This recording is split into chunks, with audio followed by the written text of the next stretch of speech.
é estabelecer metas de desempenho nos municípios e estados. Senão um prefeito é eleito e, ao ser eleito, ele não tem nenhum compromisso em melhorar os indicadores nas áreas que importam.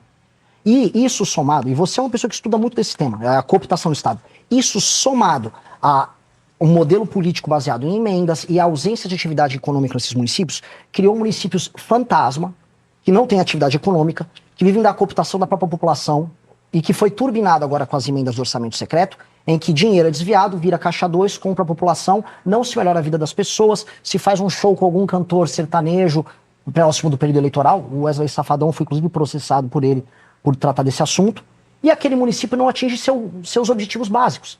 Você não consegue ter metas de fornecimento de água. Eu fui para Melgaço, no interior, na Ilha do Marajó, não tem água. As pessoas bebem esgoto.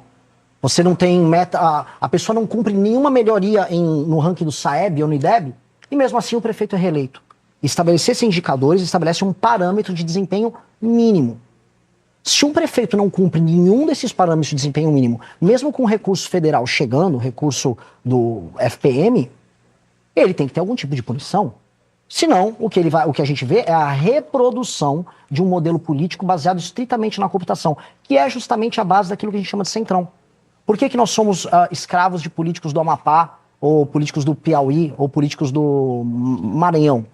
Lugares mais pobres, porque essas pessoas não prestam contas para os seus eleitores, porque eles apenas administram prefeitos, são receptores e gerenciadores de recursos, por vezes ilícitos, que ajudam a manter essa lógica. Entregar para o munícipe metas que vão ser cobradas por parte do governo federal e que vão ser discutidas no Congresso, porque esse é um projeto que tem que passar no Congresso, e estabelece as metas e os critérios de avaliação, são instrumentos que vão permitir que aí sim, o gestor público, independente da sua cooptação natural, em lugar, cooptação que eles fazem da própria população, falando da compra de volta pura e simples ao cargo na prefeitura, eles vão ter que atingir aqueles indicadores objetivos. Japão trabalha com isso, China trabalha com isso, você tem isso em alguns lugares na Inglaterra. Isso é uma maneira da gente qualificar a gestão pública ao redor do Brasil.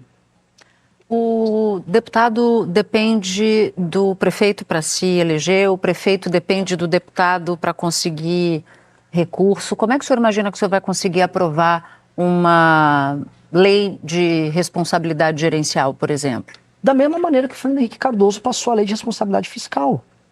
Também desagradava os prefeitos à época, construindo base, construindo convencimento, construindo maioria. O lugar que eu fiz a grande apresentação desse projeto foi na Marcha Nacional dos Prefeitos, para uma massa de prefeitos. Eu imaginei que eu seria xingado. Eu falei, alguns de vocês vão perder o direito político. Só que, entretanto, há um outro lado. Os prefeitos que tiverem um desempenho melhor, eles vão se qualificar para receber mais emendas. Para um prefeito, significa até um grau de independência orçamentária para investimento, caso ele seja um bom prefeito. Porque eles gostaram dessa ideia.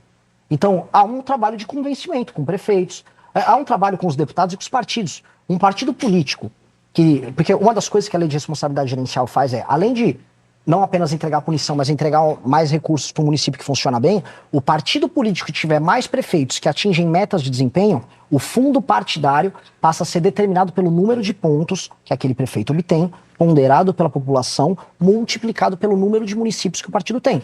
Aí então você cria um incentivo robusto para que os partidos políticos invistam em quadros técnicos e bons prefeitos, que isso vai garantir o recurso do partido. E aí isso se torna um benefício e um incentivo positivo para os partidos, para os prefeitos e também para bons deputados. Então é uma mudança no sistema de incentivo do Estado e uma forma de diminuir a política de cooptação, que é a base daquilo que a gente chama de centrão. Para mim, isso é a base para uma verdadeira reforma política no Brasil. Porque a política no Brasil, a gente foi discutir, eu vou fazer voto distrital, distrital misto. E, em grande medida, você consegue adaptar o modelo atual de emenda e cooptação em cidades com baixa atividade econômica para qualquer modelo. Se você não alterar este sistema de incentivo e recompensa, você não consegue melhorar. Mas o senhor que vai decidir isso? Eu vou propor isso. Quem decide isso, eu nem tenho condição de eu decidir sozinho. Quem faz isso é o presidente da República, manda para o Congresso, se discute, aí o Poder Executivo, disciplinado por uma legislação que passa no Congresso Nacional, atua junto aos municípios. Muita articulação. Mas precisa. Mas não, com centrão, com emenda. Com todo mundo tem. Eu não nego isso. Eu passei o impeachment da Dilma fazendo articulação. Eu nunca vendi a mãe para fazer o que eu acredito. Eu nunca entreguei meus valores. Só que eu negocio. Eu tô lá para ser um negociador e uma pessoa que vai convencer. Convencer todo mundo. Eu vou ter que vir aqui na imprensa. Quando eu quiser passar todos esses projetos difíceis, eu vou ter que vir aqui no programa de vocês explicar. E como vai convencer aqui da fusão dos municípios também? Que o senhor fala disso, da redução?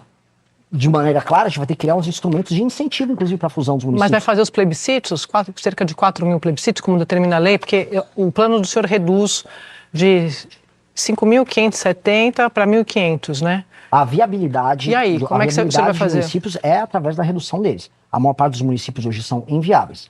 Você vai ter instrumentos, inclusive a lei de responsabilidade gerencial vai encaminhar eles para isso, porque caso o município não tenha atividade econômica condizente para se manter no longo prazo, ele vai ser incentivado, como o Japão faz, a se juntar. Se ele se junta, você vai ter mais investimentos federais nessa união. E vamos fazer uma campanha política para as pessoas participarem desse processo. Porque as pessoas precisam ser convencidas, e é até fácil de convencer. Todas as cidades minúsculas que eu rodei ao redor do Brasil, que não são funcionais, quando você mostra para as pessoas que aquela cidade é apenas um cabide de 9 vereadores e um prefeito inútil, que não melhora os desempenhos e a vida da pessoa, e que a pessoa está pagando aquele preço, a pessoa primeiro achar esse projeto racional. E aí é uma tarefa de presidente da República de fazer o convencimento do projeto.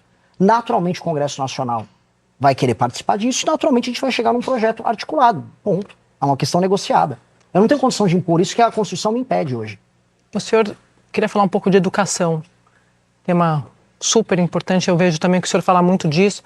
O senhor já disse que vai cortar o financiamento das faculdades que o senhor chama de unisquinas, né? Se eu estiver errado, o senhor me corrige aqui. Quase 80% dos universitários brasileiros estão na rede privada, a maioria em universidades que não são de ponta. Também o senhor sabe disso. E boa parte via o ProUni e o FIES.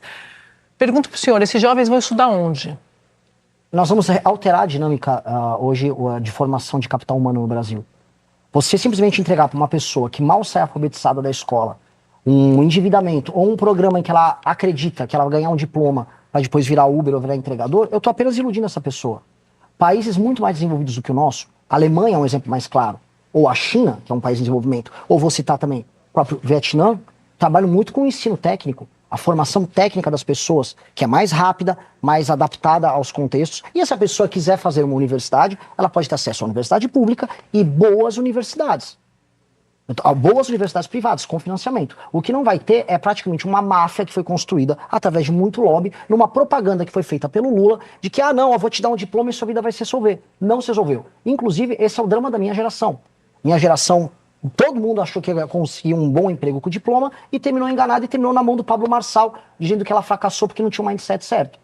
Foi exatamente isso que aconteceu. A minha geração, a geração millennial, acreditou, olha, ampliou, tive acesso agora à universidade, fiz relações internacionais numa uni alguma coisa. Ela pegou esse diploma, pendurou na parede e foi fazer Uber. Lógico que existem externalidades econômicas que envolvem o problema dessa pessoa, mas definitivamente um diploma mal qualificado é apenas ilusão. E as pessoas acreditaram nessa ilusão. Candidato, eu não vou entrar aqui na discussão sobre a qualificação